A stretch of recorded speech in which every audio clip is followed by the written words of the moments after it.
Everybody to our first EdTech Cafe of the semester. We're excited for the professors who made it out, and for those who are watching later on, we're also very appreciative. Today's session is going to be on hidden gems of Blackboard. Specifically, we're going to tie most of our materials around the Grade Center and how we can make it easier for you to grade for students and create assignments and things of that nature, organize your Grade Center. Really going to try to focus on those elements because those are the things that you tend to interact the most with as a faculty member with Blackboard. I do also want to take the time to introduce two of our instructional designers who are joining our team. And if they can just take a moment to come, I'd just love to introduce them. We have Hannah Fife, one of our new instructional designers. Hi, I'm Hannah. Nice to meet you guys. I just started and I'm very excited to be here. My background is in different forms of education. So I have a bachelor's degree in human development and a master's in education. And I came here from teaching. So I hopefully can bring that sort of teacher or professor, those goggles and perspective to the team. So I'm excited to meet you all. Thank you. Hey, I'm Kate. I have been an instructional designer for a few years now. Originally I'm from New Zealand, but I've been living in the Miami area for about 8 or 9 years. Looking forward to meeting you again at more of these EdTech cafes and that. Okay, shall we get into it? Yeah, absolutely. Great job, great job. All right, so we're going to start off with talking about the Grade Center, and Ron's going to take it away here, showing some tricks on organization. Excuse me? You want to do the kind of agenda? Oh, well, for those who need to know, the agenda's there of the items that we're going to talk about. We're going to talk about the Grade Center, get into some feedback and how important it is to give feedback, whether it's audio, visual, written. We're going to utilize rubrics, really talk about the importance of rubrics and how it could potentially make your grading and your life easier, but also empower the students to know what they need to do in order to be successful for the assignments, the projects that you assign. And also, if we have time towards the end, we're also going to talk about learning analytics and some of the built-in systems. So specifically seeing if sometimes you get those emails for students who are saying, oh, I did the test, but it didn't work for me, and you might not believe this student. There's analytics that can show whether or not the student was actually logged into the quiz or hit the assignment. So you can kind of have a little bit more information that could be empowering for you to make those judgment calls and those decisions.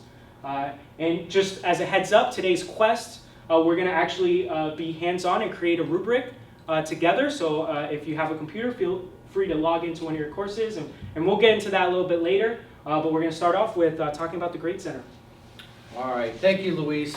Thank you guys for coming out. We're excited that you're here. It's our first EdTech Cafe for the fall semester. I'm going to delve into the Grade Center.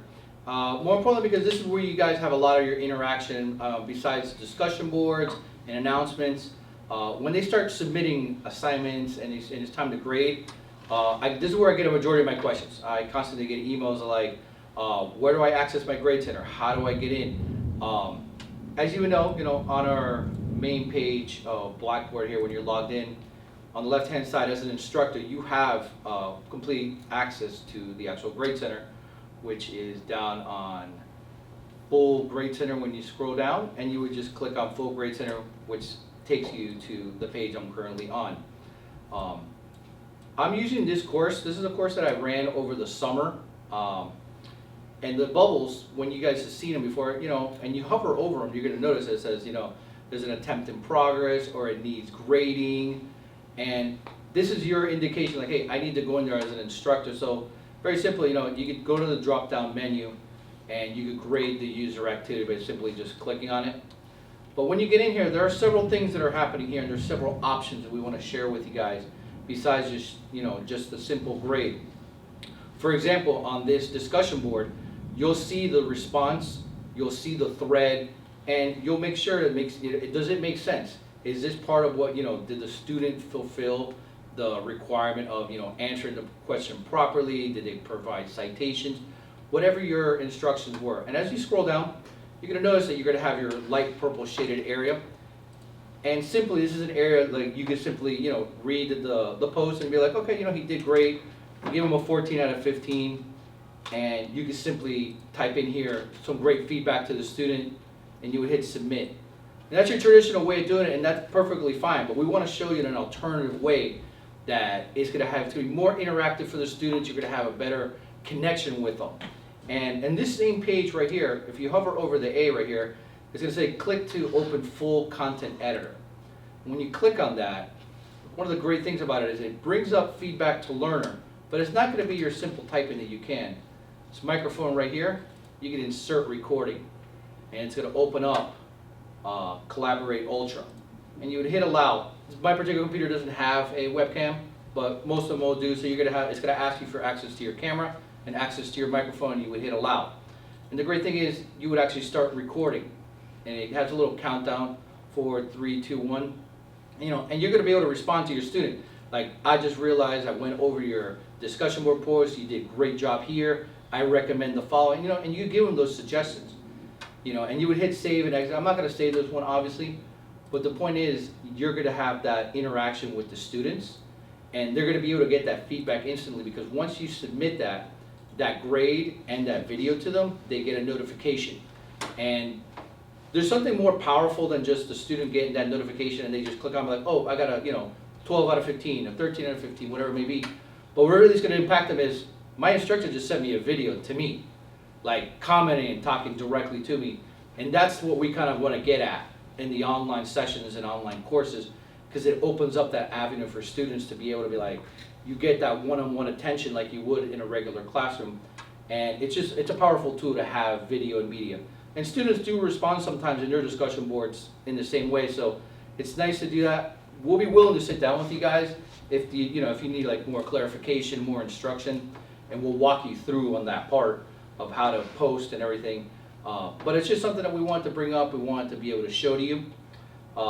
Second question that I get throughout, I'm going to open up my SARD menu here. I'm going to go back to my Grade Center.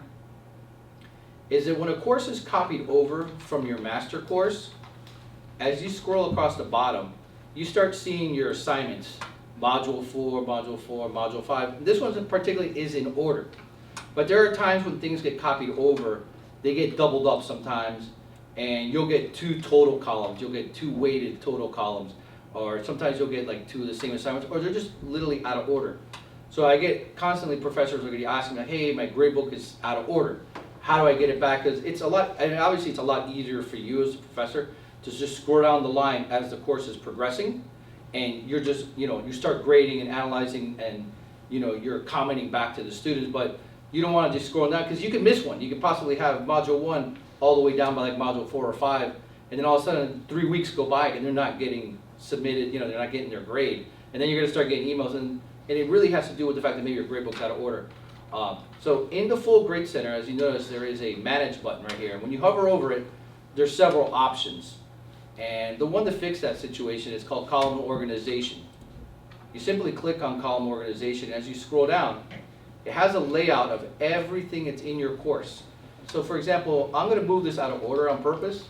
But as you notice, it goes from Module 1, 2, and then back to 1. Anything that is out of order is literally just a simple, just drag and drop to put it back into place.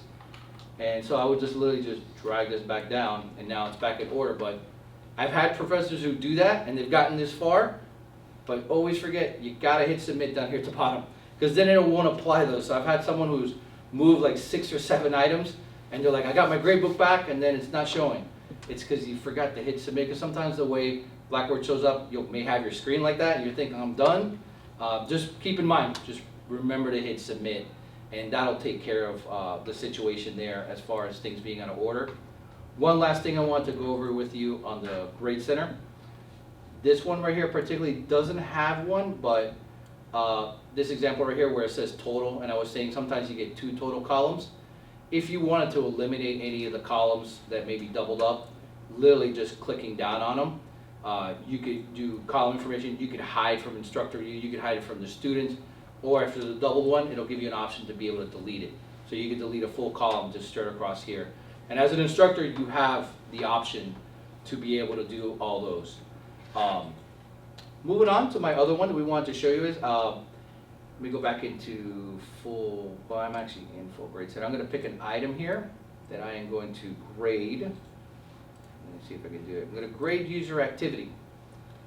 back to when you're about to grade, I went over with you guys the simplest way that obviously you're gonna go into the assignment or discussion board, you would add in the total of what they earn, and you would type in a submission. The second option I showed you was the video recorded, it's more one-on-one. But we have a third option you guys could use for grading, and it really makes it easy because it really hits the points to make sure that the student, pretty much fulfilled what their requirements were. And that's on the discussion post rubric. It's built into your courses. This one in particular is a defaulted one, so I'm just using it as an example. But the point being is, knowledge of topic of the subject. So after you read their response, they were competent. They hit it. They might have missed a point or two here. It looks like they did put a lot of research into it. So you're going to give them the max points on that. Looks like they didn't really have any spelling, grammar, topical and original. They could have done a little bit more. So you give them a competent. And timeliness, they turned everything in on time. You hit proficient. And what this does is it's actually grading it for you. You're using the rubric to simply just click.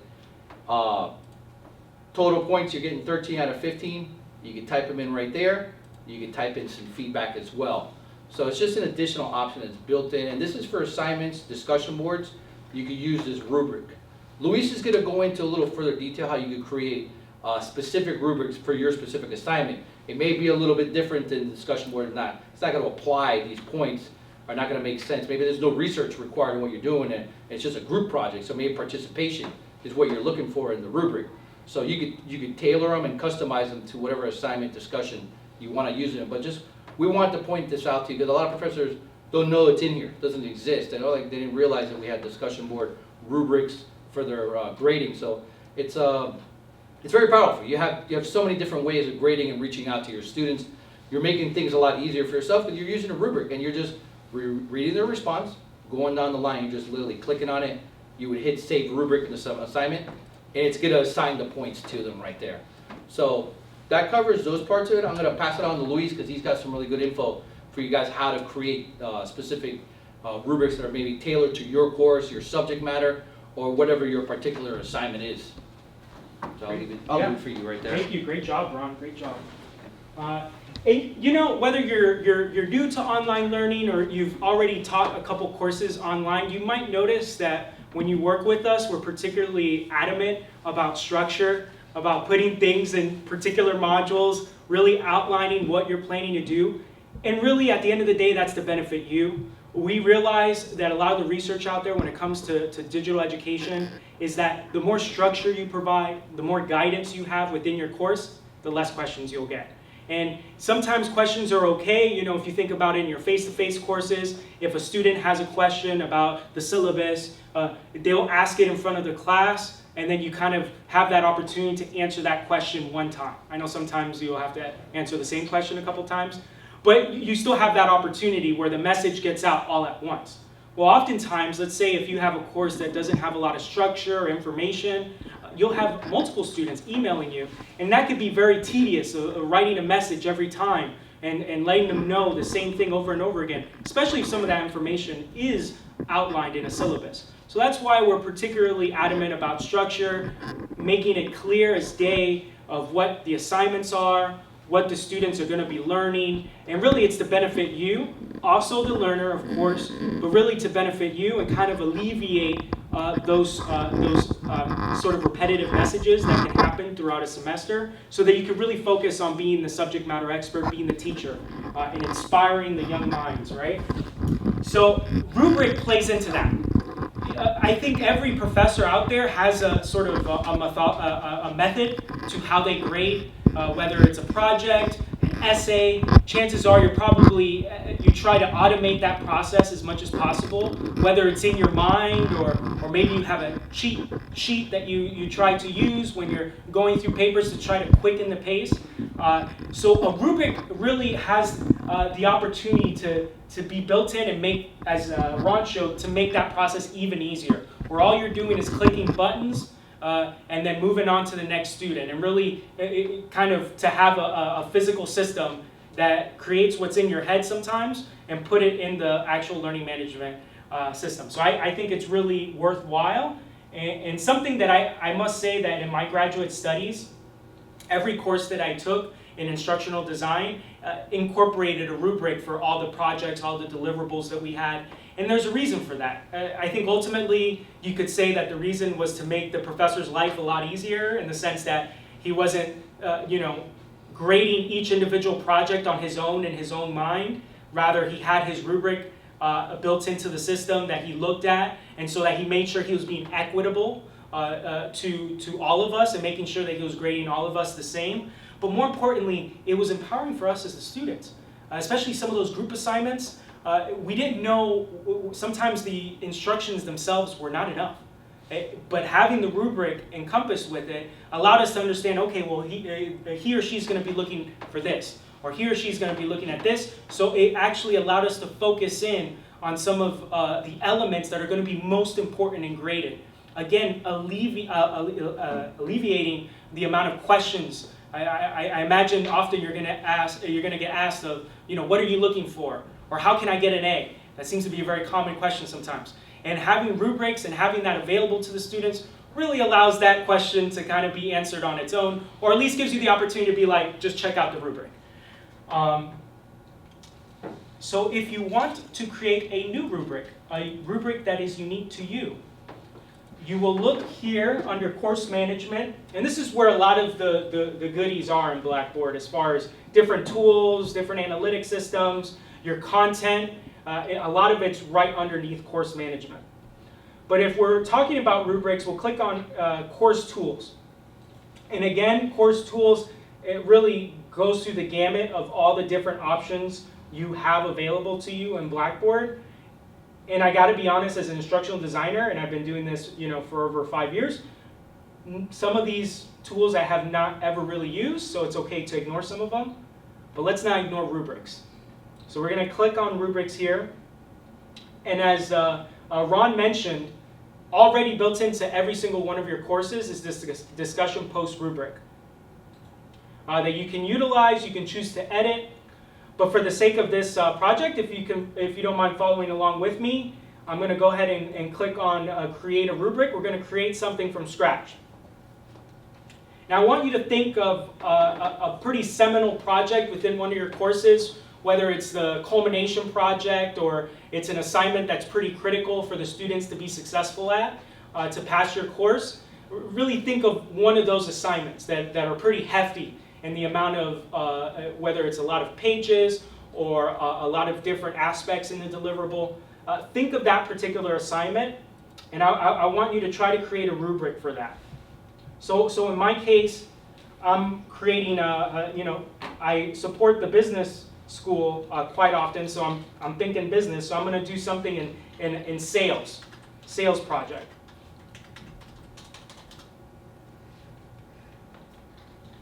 And automatically, by default, it has these basic elements. You do not have to keep these elements, right? It has formatting, organization, grammar. To be perfectly honest with you, I'm imagining that when it, unless it's a research paper or something that maybe is in an English course, for me in the sales course, grammar is not really going to be that big of an issue, right? I'm looking for the thought process, for the context of does this student understand this sales project and what I'm asking of them. So I'm actually going to change this grammar one. And I'm going to change it to creativity. How unique was it? Did they just stick to the script, verbatim, followed my directions, or did they get creative and think something different? I'm also going to look at this novice, competent, and proficient. And since this is something that I am going to allow students to see for my assignment, I think I want to be a little bit more creative in these different levels and make it unique to the particular topic that I'm teaching. So you can imagine we have some geography professors here. There's different titles that geography employees utilize, whether it's a GIS specialist, sometimes running urban planning for a county government. A lot of different aspects that are involved in understanding geography. So for this sales rubric, I'm actually going to put a sales associate as the novice level. So that novice is really just a sales associate. But competent, if you're competent in this project, I'm gonna go ahead and say you're a sales executive. And remember, I'm doing this because this is going to be facing the students. So I want them to really really embrace this rubric, see that this has you know, some what am I looking for here? This is relativity, relative to real life experiences. Thank you. Because you know, students often ask, well, am I ever going to use this? Yes, you will use this. So, and that top, their goal should be CEO level. And so I'm already starting to make this very unique to this particular project. Now, some of you use percentages to kind of have your total for your grades. Others use points. You have the options here to do a point range. So if you want to do 1 to 10 is a sales associate, 11 to 20 is the sales executive level, and then 21 to 30 or 40 is that CEO level. You have that opportunity to do it with points as well as percentages. I'm going to switch it to points just because it's what I feel comfortable with. I'm going to give 5 points to someone who achieves this sales associate level. And I'm going to keep it consistent. I could make it different, right? Maybe I value creativity more than organization, more than formatting. You can have these varied. You don't have to have them all the same like I have here with 5 points. I'm just going to keep it simple here. Just type in the points. And then that CEO level for me, for this sales project, is going to be 20. And if this is not enough, if you want more rows or more columns, you actually have this button right here that allows you to add rows and columns and add to your criteria of what you're looking for your assignment. And as you can see, as I populated the CEO level, it recognizes that's the total points of the project. So I have 3 elements worth 20 points, so this project is total 60 points. So it does that automatically. Then you would want to be very descriptive of what is that sales associate level for formatting. What is that sales executive level for organization? And again, this is just a text box that you can write and put what you're looking for, especially if this is going to be student facing. You can be as specific as you want, and I recommend being as specific as you can so that the students are aware of what they need to do to achieve the highest level that you have on this rubric. So I'm going to leave it blank for now. And ultimately, when you're ready to submit, you hit this little button right here. Now I'm going to give a break of a moment here to ask if anybody has any questions. We have Kate and Hannah here willing to help. Are you guys squared away? Kind of. I think they're both on to it. Beautiful. Beautiful. Experts. We have experts in this room. It's fantastic. So I'm just going to go ahead and click submit. And when you're done and ready, feel free to hit submit, but you're not done yet. So you created this rubric, but it's not attached to the assignment yet. You actually just have it here within the rubric section. So what I would do to go ahead and make it a part of the assignment that I want it to be a part of is I'll locate the assignment, whether it's in a weekly folder or within the assignments tab. Now, in this case, I'm going to just look at this first assignment submission. I'm going to go ahead to the edit option within the assignment.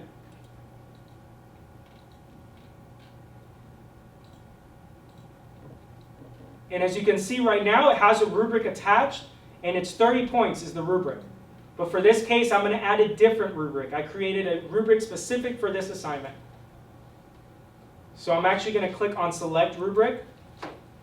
It's going to take me to my rubrics page and allow me to choose from the various rubrics that I've created. So for this item, I'm going to hit Sales Project. I'm just going to hit Submit. Somewhere here. The browser help. Ah, here we go. There it is. Submit. And before I do, because I had another rubric attached to this, I'm going to delete that rubric. I'm going to change yes with rubric scores. I want the students to see it. I'm going to put that it's used for grading. It only showed up as secondary evaluation because I had another rubric. And as you can see, as soon as I changed it to use for grading, it updated the points to 60. After the fact, you can still edit the rubric if you see fit, add different components to it. But we really think this is going to be a helpful tool to allow to automate some of those tedious moments of grading. Because ultimately, I know as a faculty member, you have a formula, but it's good to put that formula to paper and have it work for you within the system. Because that's the perk of working within this technology, that it can automate some of that procedure that you already utilize.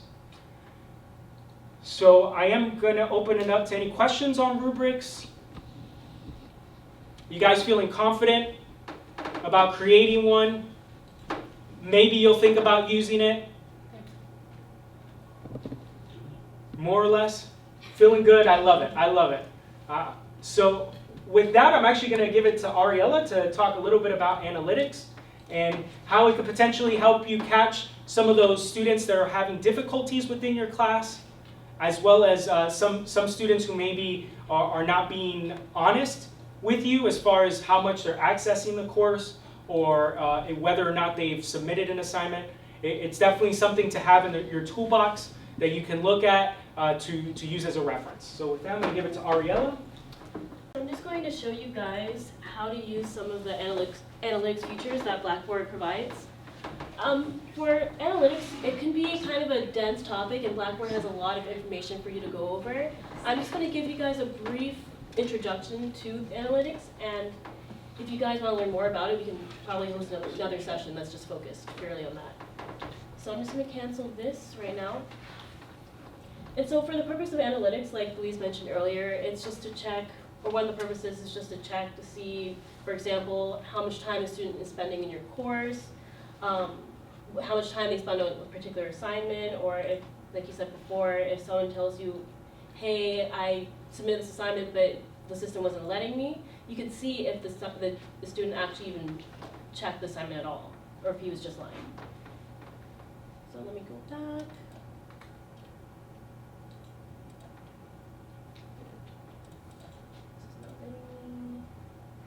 You have to hit on the blue line. Oh, that's what's up there. Just kidding. So let me just maximize this little. That shrinks it when you maximize. Oh, Yeah. and then things okay. There we go. Okay. So to access the analytics, you're just going to scroll down to the course management section, and then you're going to click on evaluation. For this, I'm just going to purely focus on course reports, but as you can see, they have a lot of other options for you guys to utilize as well. So here they provide you with all the different information and the options that you have available to you. They provide a brief description just so you know what report you're running. For this section, I'm just going to give you an example of the, let's just say the overall summary of user activity report. So this report displays user activity for all the areas within the course. So I'm just going to click on this. If you click on this drop-down menu, you can see the option that says Run. And here is where you can select what format you want the report to be provided to you in. So they have PDF, HTML, Excel, and Word. I'm just going to keep it in PDF because it's easier. And here's when you can select the date. So I'm just going to go to the beginning of October. So the report's going to run from the beginning of October to today. And here you can also, if you want to select a specific student, you can just select someone from this drop-down menu, or you can just do the whole class if you want. So I'm just going to focus on, let's just say, Kester, and submit.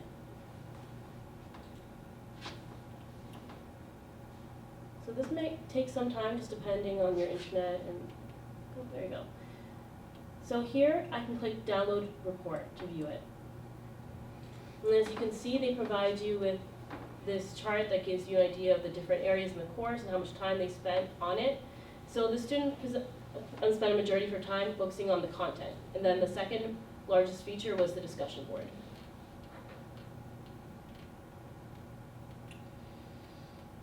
And then scroll down.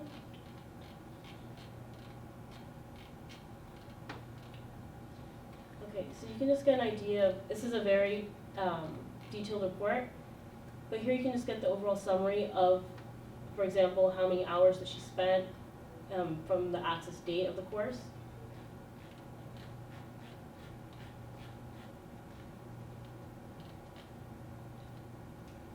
So she spent most of her time completing her work on a Friday. So she spent around, Saturday. So she spent around 7 hours on Friday, and for Saturday she had 44 hits for that day. So she was probably a working professional, I believe. She's a working professional, so she had more time to complete her work on the weekend as opposed to during the week. And you can check that out from this report. So this is just a brief overview. This is just to show you. So you can always access other types of reports to get more information, but it's really useful for being able to understand your students and their activities and what they're spending their time doing, just so you can have a better plan for them. Yeah. And just as a clarification, that course was a short course for a certificate program. So obviously there weren't as many hits or data points, but you imagine that if you run one of these reports for one of your semester courses and maybe you have 10 students in there, you're going to have a lot more rich data as far as figuring out when your students are logging into your course, where are they spending the most time, and things of that nature. So it's definitely something worth exploring. I think as far as all the learning management systems are concerned, I think BlackBoard has the most robust analytics feature available. So it's worth utilizing. It's one of their niche superior functions, so it's worth checking out. It's a great tool just in the fact that you're able to help not only see what your students are doing, but it helps you catch up on ones that you realize are like maybe falling behind or submitting late. You can see what their user activity is. Are they not spending enough time within the content? They're maybe not reading it and just going straight to answering it.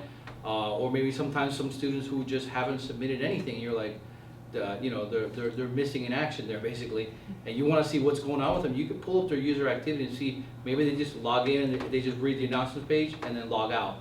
So it kind of gives you an idea really overall what's going on and what their activity is, so you can narrow it down to whether trying to help them out, maybe get them caught up to speed, letting them know what they could do better, what areas they could spend more time in, and probably help them progress in the class. So with that, unless you guys have some questions, we'll open it up to the floor. We appreciate you guys taking time to come